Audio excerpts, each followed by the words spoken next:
കിഴക്കൻ മേഖലയിൽ ഫോറസ്റ്റ് ഡിപ്പാർട്ട്മെന്റിന്റെ നിരവധി കെട്ടിടങ്ങളും ക്വാർട്ടേഴ്സുകളും നശിക്കുന്നതായി CPI Thenmala branch committee secretary K Prakash ആരോപിച്ചു. ഫോറസ്റ്റ് ഡിപ്പാർട്ട്മെന്റിലെ ഉദ്യോഗസ്ഥർ ക്വാർട്ടേഴ്സിൽ താമസിക്കാതെ പുറത്ത് വാടകയ്ക്ക് റൂമെടുത്ത് താമസിക്കുന്ന അവസ്ഥയാണ് നിലവിലുള്ളതെന്നും അദ്ദേഹം ചൂണ്ടിക്കാട്ടി. വർഷങ്ങളായി പൂട്ടിയിട്ട് നശിക്കുന്ന കെട്ടിടങ്ങളും ഇടിഞ്ഞുപൊളിഞ്ഞ കെട്ടിടങ്ങളും തുടങ്ങി 11ഓളം കെട്ടിടങ്ങളാണ് ഇത്തരത്തിൽ നശിക്കുന്നത്. കാലാകാലങ്ങളിൽ മെയിന്റനൻസ് ചെയ്യാത്തതുമൂലം നശിക്കുന്ന ഈ കെട്ടിടങ്ങൾ സർക്കാരിന് ഭീമമായ നഷ്ടം വരുത്തി വെച്ചു എന്നും അദ്ദേഹം പറഞ്ഞു. ഫോറസ്റ്റിന്റെ 14ഓളം കോട്ടേഴ്സുകൾ നശിച്ചുകൊണ്ടിരിക്കുകയാണ്.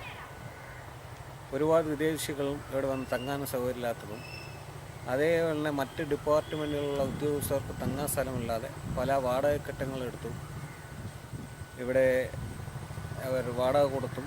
എന്നാൽ ഫോറസ്റ്റിന്റെ കെട്ടിടങ്ങൾ ഒരുപാട് വെറുതെ കിടക്കുന്നുണ്ട്.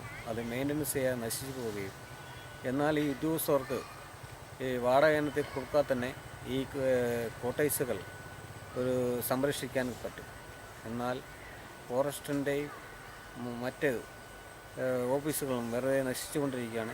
ഇത്തരം കെട്ടിടങ്ങൾ സാമൂഹ്യവിരുദ്ധരുടെ കേന്ദ്രങ്ങളാകുന്നു എന്ന ആക്ഷേപവുമുണ്ട്. ഫോറസ്റ്റ് ഡിപ്പാർട്ട്മെന്റ് നടപടി സ്വീകരിച്ചില്ലെങ്കിൽ സമരപരിപാടികൾ ആലോചിക്കുമെന്നും അദ്ദേഹം അറിയിച്ചു. News bureau, Thenmala.